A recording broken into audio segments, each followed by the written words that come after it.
Support comes from the Missouri Forest Products Association, committed to conservation and careful management of the state's forests to make them more resilient and better habitats for wildlife.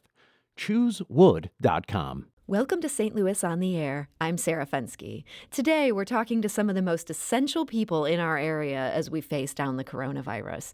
And no, I'm not talking about healthcare workers today. Of course, they're hugely important. We all respect their service. But also on the front lines, and often without the protective equipment that physicians and nurses have fought to get, are retail workers.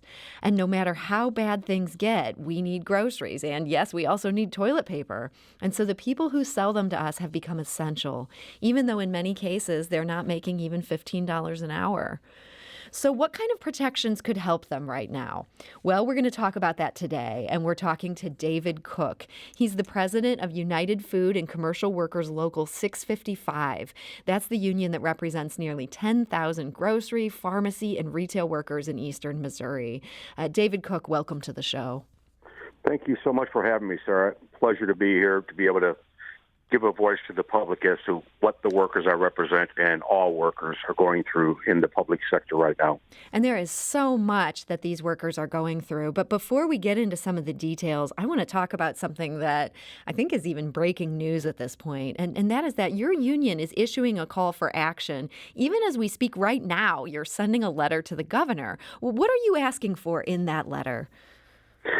So most of the retailers that I represent today, and a lot of the non-union ones, are now providing some type of mask for their employees. And that's great. The mask protects the public from getting an infection from them. Mm-hmm. But nothing protects them from the public. So I'm calling on the governor to finally step up and protect these workers that are essential today. And that is require every shopper that goes into a retail facility that's deemed an essential business to be required to shield their face. And I want to be clear, I'm not saying wear a mask. We need to preserve those masks for those first responders, the doctors, the nurses, the EMTs. But the reality is they can shield their mouth and their nose with a scarf, with a handkerchief, with a T-shirt. And it's the right thing to do. These workers are exposing themselves to thousands of people in the public every day at a time that everybody's being told, don't interact. Mm-hmm. Please, that's the least the governor can do. We've made other calls of them, and they've fallen on deaf ears at this point in time. But we're not going to stop advocating and asking the public to do the right thing and urging the governor to finally stand up and protect these workers that to date he has refused to take any action on. Okay, so you're asking the governor to take statewide action on this. I know the city of Los Angeles, for example, they very recently issued a similar order. The city is now requiring people to wear masks or cover their faces when they're at local shops. Is there a possibility that county officials or city officials could follow suit now that you guys are issuing this call, even if the governor doesn't reply? Yeah, so I actually have had some very good conversations with the local leaders. And trust me, the local leaders in metropolitan St. Louis are leading the charge to protect us right now.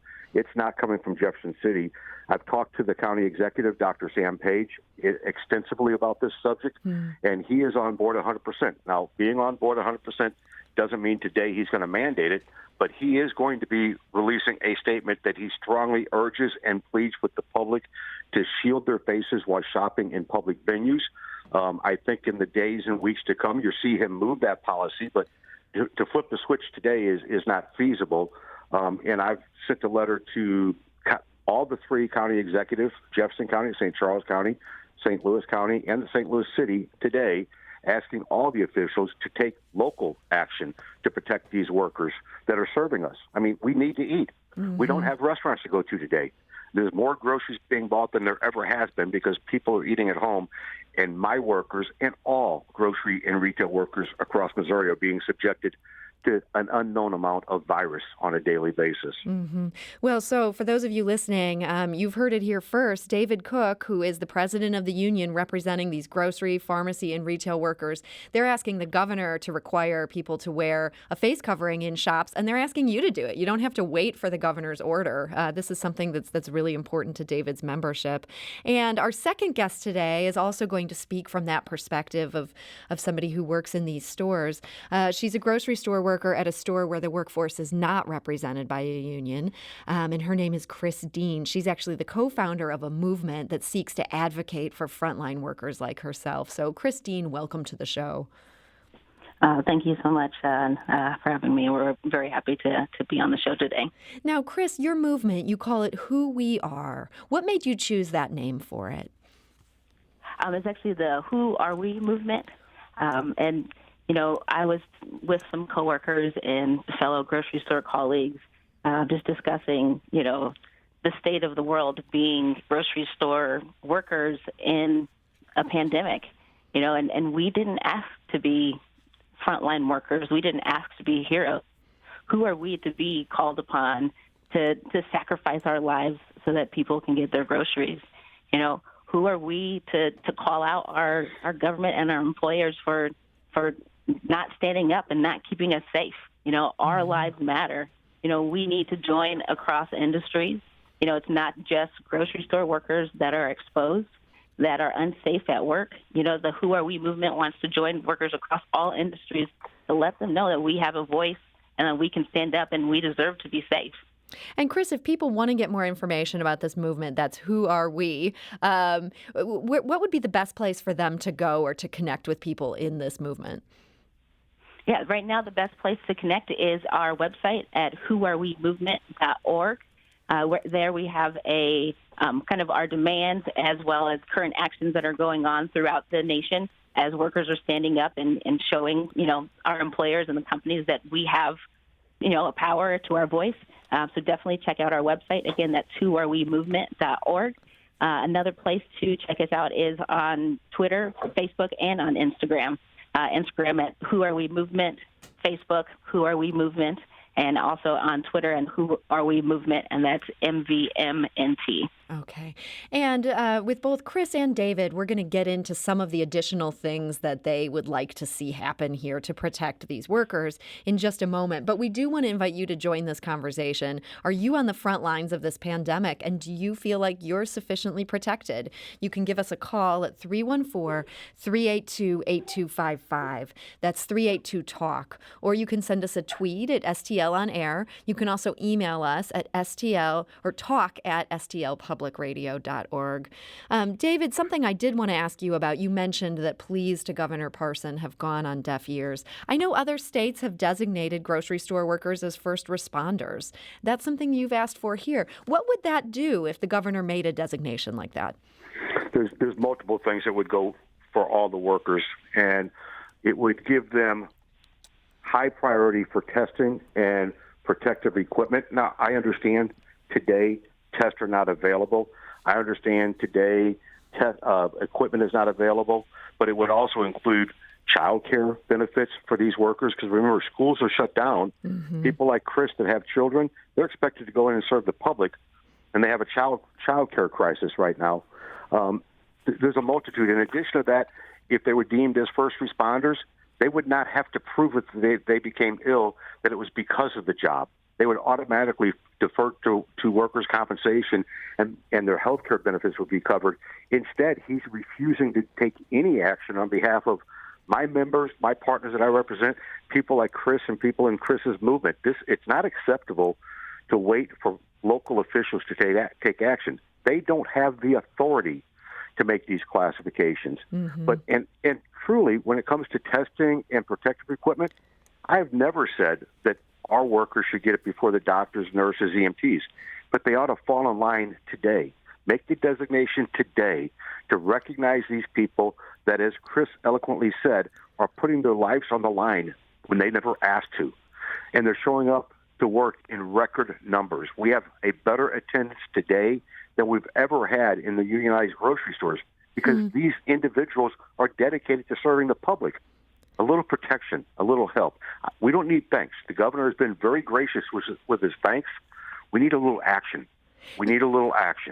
You asked for this formally from the governor. Did you get a response where has he explained why he's not willing to do this at any point?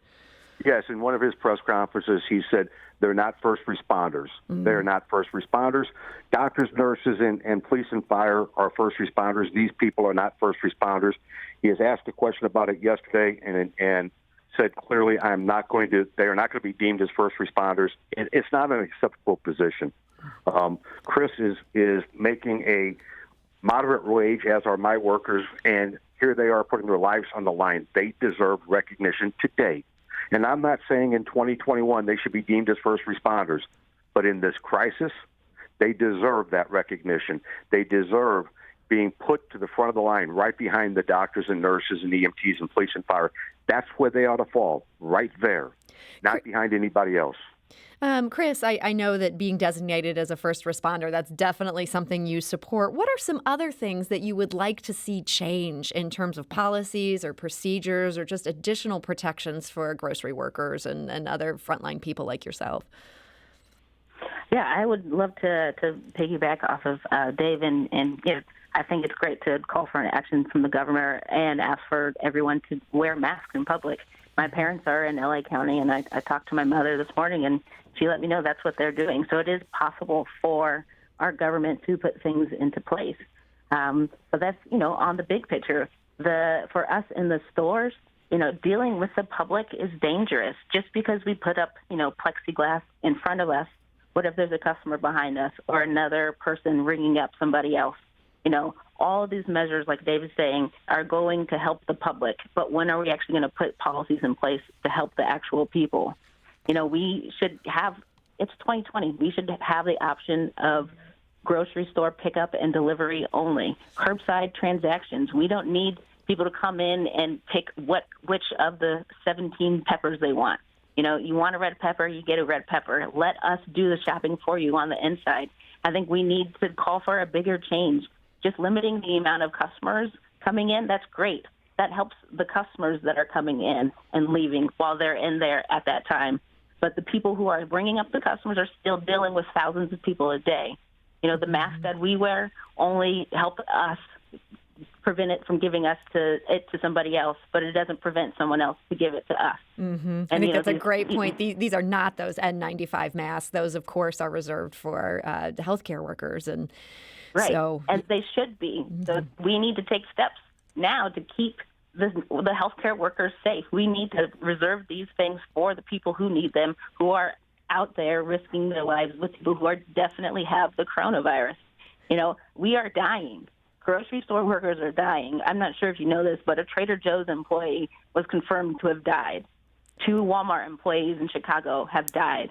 A Giant store employee in Maryland, she's 27 years old. She died. That's me, Sarah. That's me. I died. And that's not acceptable. What we are doing is not enough. We are risking our lives, and the Who Are We movement is here to let everybody know that that is not okay. We deserve to live, and we deserve to be safe at work. Our voices are stronger together, and we need to unite and tell people that we deserve to live. We are the essential workers, and we matter. My life matters. And we are talking today to Chris Dean. She's with the Who Are We movement that seeks to represent frontline workers in the fight against the coronavirus. That includes grocery and other retail workers. We're also joined by David Cook, who's the president of United Food and Commercial Workers Local 655. It represents more than 10,000 workers in that situation. We need to take a quick break. We'll be back shortly to continue this conversation. We'll get to some callers then and continue to discuss this important topic. This is St. Louis on the Air on St. Louis Public Radio. That's 90.7 KWMU. Support comes from the Missouri Forest Products Association, committed to conservation and careful management of the state's forests to make them more resilient and better habitats for wildlife. ChooseWood.com. And now back to our conversation. We're talking to Chris Dean. She's a grocery store worker in St. Louis County. She's also co-founder of the Who Are We movement. And we're joined by David Cook. He is president of United Food and Commercial Workers Local 655. They represent grocery, pharmacy, and retail workers in eastern Missouri who are obviously on the front lines in this pandemic. And we are going to go to the phone lines here in just a moment, but I wanted to note that someone who wishes to remain anonymous just called in to mention that she works at a bank and this bank has no drive-through. She says the exposure has been constant and chaotic. And she notes that no one talks about banks, and they are always working and with no protection. She would like to see banks recognized as well. So let's go to the phone lines. Brian is calling from St. Louis. Hi, Brian. You're on St. Louis on the air. Hi. Thank you Hello? Thank you for joining us, Brian. What are your thoughts on this matter? I was wondering if there is any sort of initiative to start a tipping feature at grocery stores. I myself have not been going to the grocery stores. I've been getting deliveries, and I know you can tip your driver or your delivery person for Instacart. Mm-hmm. I'm just wondering if there was going to be, for people who are still going to the grocery stores, if there's some way that you could at the register when you're paying, and those tips could be distributed among all the grocery store, all the employees of that store, and then also on if you are getting your groceries delivered like I am, if there's any initiative to add a tipping function to Instacart that would go to the grocery store where you're getting those groceries from. Boy, that's a great suggestion. I know a lot of us would like to show more appreciation for these workers. David Cook, is that something that your membership has talked about at all? They really haven't. I mean, I'll be honest with you, that's not the issue, and I don't want to speak for Chris right now. You know, they're working more hours than they ever have, so their paychecks are decent. What they really want is the protection. So the tip you could give, Brian, and I thank you for the thought, would be to continue to do what you're doing, but cover up if you're going to go in the public. And I agree with the bank thought process. If you're going to be around people that are forced to work in these times, please shield yourself and be polite. Chris hasn't mentioned this, but I know my partners have mentioned it time and time again that people's anxieties are high. Please don't take out your anxiety and your angers and your anxiousness with these poor retail workers. If they're out of toilet paper, it's really not their fault. I think that's an excellent point, and I would love to see everybody remember that. Like, this is the wrong time to be snapping at an employee who's just trying to do their job, and as you say, under very dangerous conditions. Brian, thank you for that call. I'm going to go back to the phone lines. Fred is calling from St. Louis. Fred, hi, you're on St. Louis on the air. Hello, how you doing? Yes, thank you for joining us. What are your thoughts on this? I'm with Chris. I believe that's his name. The union president. It's the title that a person has. First responder, essential. Essential is not protected.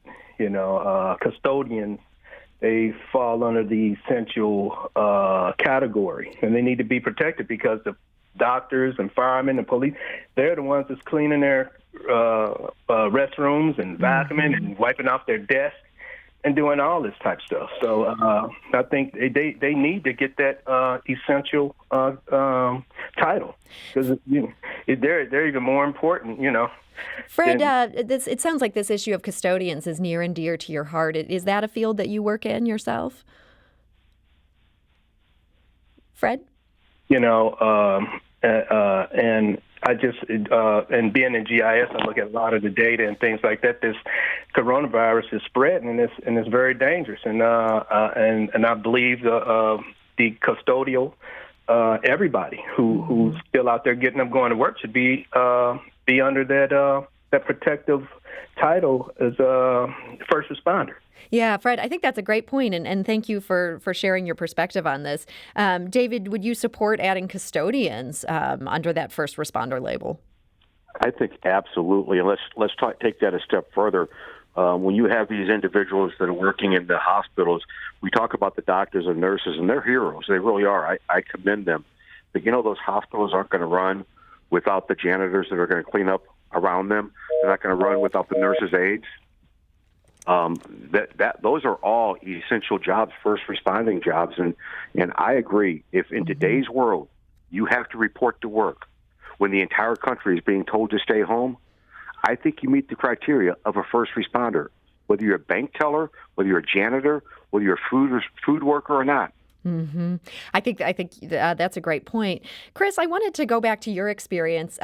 Actually, it sounds like there's a problem with Chris's line. So, David, let's keep talking. I'm wondering how much anxiety you've seen from your membership as they're navigating this situation.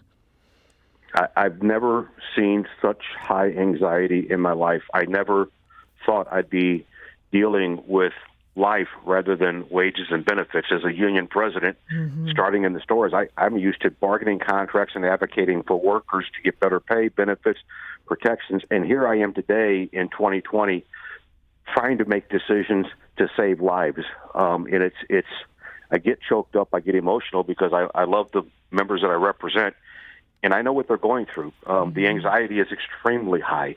How do you justify going to work and risking your life and your family's life? I don't know how my heroes are doing it day in and day out. I'm in awe of them. And that's amazing what you said about how the percentage of people coming to work on a daily basis is higher than it's been in the past. People are really rising up to this challenge despite the anxiety that they're feeling. Well, people are, but our elected officials are not, and I'll make no bones about that. Our statewide elected officials are falling flat on their face. It's not time to sit quietly by the side. It's time to be a leader. Leaders make decisions, and not every decision you make as a leader is a good decision. But let me say, evaluate the situation and make a rational decision. To not even evaluate, not even have a conversation. As I've reached out, I've yet to have a conversation with the governor or his inner circle staff. That's not acceptable. That's not acceptable. Chris, I want to go back to you. I know you work in a shop that is non-union, and that you were advocating, or that people within the shop were advocating for things and running into some roadblocks from management. What sort of things were the workers there hoping to be able to do, and what has happened with those conversations with your managers? Yes, I am one of the newer employees at my facility that I work at, and I stepped up and created a coronavirus safety team because I saw that there was a need to take care of us as, the employees that are on the front lines with the public. And, it was very tangible things that we could control. We did things such as limit, the amount of customers inside and keep people 6 feet apart at the registers, but, wouldn't take steps such as, putting decals throughout the store to, keep people 6 feet apart. Just things that we could control. And so even, the half measures that we wanted to implement, we reached, some pushback from management, and, that it is disheartening, but that's why the Who Are We movement is here, is because, we don't need to just stand up for our individual stores. We need to stand up for everybody. And, I appreciate that Fred called in and that the bank person called in because, the Who Are We movement represents for everybody.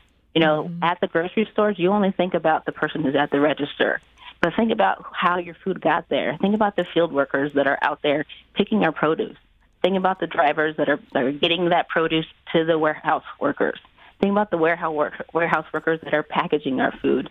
And then the truck drivers again, and then they bring that to our stores, and then we deal with the public. There are so many people that are involved in everything we do. All of these essential employees need to know that we are not expendable. We matter. We should not wait for them to declare us as first responders. They should just make an essential employee law that says we get access to testing and we get access to child care because you deem us essential, so you should take care of us. Give us hazard pay. Give us PPE. Give us proper training. Chris, give us more than I make $14 an hour. That's not enough for me to risk my life. We matter. It doesn't matter if you see me or not. There are so many people behind the scenes that deserve to live. Chris, I understand that you lost your aunt last week to COVID-19, and I do want to say I'm so sorry for your loss, but I'm wondering how that has now shaped your perspective on the risks that you face and that we all face. Yeah, it was a big loss to our family. It was my great auntie Ruthie, my grandfather's younger sister. She was in New York with her family, just celebrated her 84th birthday. And the day after they celebrated her birthday, they stopped letting visitors in. And then shortly after that, we got notice that she was sick. And then shortly after that, we got notice she was in the hospital. And then, nurses are running around. They are trying to keep up with, keeping themselves safe while they are saving lives. And they don't have the time to pick up the phone and talk to you as much as they would love to. And so my Auntie Ruthie was alone for the last 2 weeks of her life. I'm so sorry. And And that shouldn't happen to anybody. And that's what the Who Are We movement is here for, to let people know that we matter. It doesn't matter what your job is, whether you are a janitor, whether you are a grocery store worker, whether you're a field worker or a truck driver, whether you're a bank teller, you deserve to live. And the fact that people are putting their profits in front of the people that work for them, we are putting our lives on the line, and they are just filling their pockets. What are they doing for us? David, what are you doing to help me? David, in our last couple minutes here, I want to go back to you. I know that you feel that it's essential for us to be covering our faces when we come into those grocery stores. Is there anything else the members of the public can do right now to support workers like the people in your union, as we're all sort of facing this big threat? Yeah, and before I answer that, I just want to tell Chris how heartbroken I am to hear about your loss, and thank you for the efforts you're taking. I'm going to link onto your page there and follow you if that's okay, because that's what unionism is. It's just everybody partnering together for the betterment. What can the public do? They can shield their faces. I said they can respect the social distancing of 6 feet. Mm-hmm. I want to be clear about one thing, and where my employers may not be perfect in every way, through this entire process, the Schnook, Dearborg, Straubs have been bending over backwards and communicating multiple times a day with myself about what can we do. Can we achieve this together? Can we achieve this together? And that's great to hear that these have been two very responsive employers. Yeah, and I'm not saying that we're perfect. I mean, there is no perfect to date. Nobody has a playbook for COVID-19. Mm-hmm. This was dumped on us, but they're working hard together. The other thing I'll go back to, just please be respectful. Thank that worker. Think about this. You've got workers in there that before this you never even looked at as being an important part of society. Without them, you're not sustaining life. And to Chris's point, if you're still working today, I think you should go higher to the food chain when this is all over. Maybe we'll look at things differently. We love our sports. We idol our sports heroes, right? We pay them lucratively. Well, are they really that important? Mm-hmm. We're able to live without the baseball team and football team. We can't live without the Chris's of the world. We can't live without the field workers. But we can live without the buildings in downtown St. Louis being manned out right now. We're operating just fine without them. That's a really good point you're making, and it'll be very interesting to see how our priorities shift after this, if they shift after this. So, David Cook, president of the United Food and Commercial Workers Local 655, thank you so much for joining us today. Thank you, and thank you for being on the phone with me too, Chris. And Chris Dean of the Who Are We movement, thank you so much for being here today. Yeah, thank you so much. Just to touch on what Dave said, that Dearborgs and Snooks are doing a great job, but their employees are getting sick. We say that we're doing deep cleans, but what does a deep clean actually mean? Why aren't the employees that were exposed to the sick worker? Why aren't they being quarantined? There are a lot of these half measures that we shut down the store and we cleaned it. What does that mean?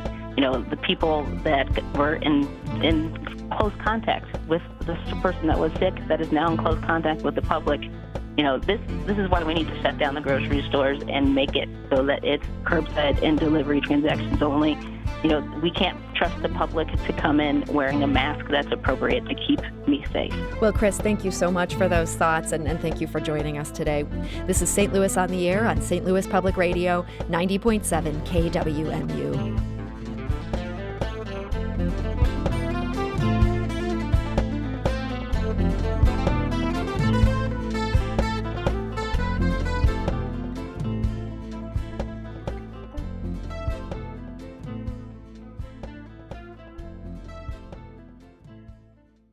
Support comes from the Missouri Forest Products Association, providing more than 41,000 jobs in the production of wood pallets, railroad ties, white oak barrels, hardwood floors, and more. Details at choosewood.com.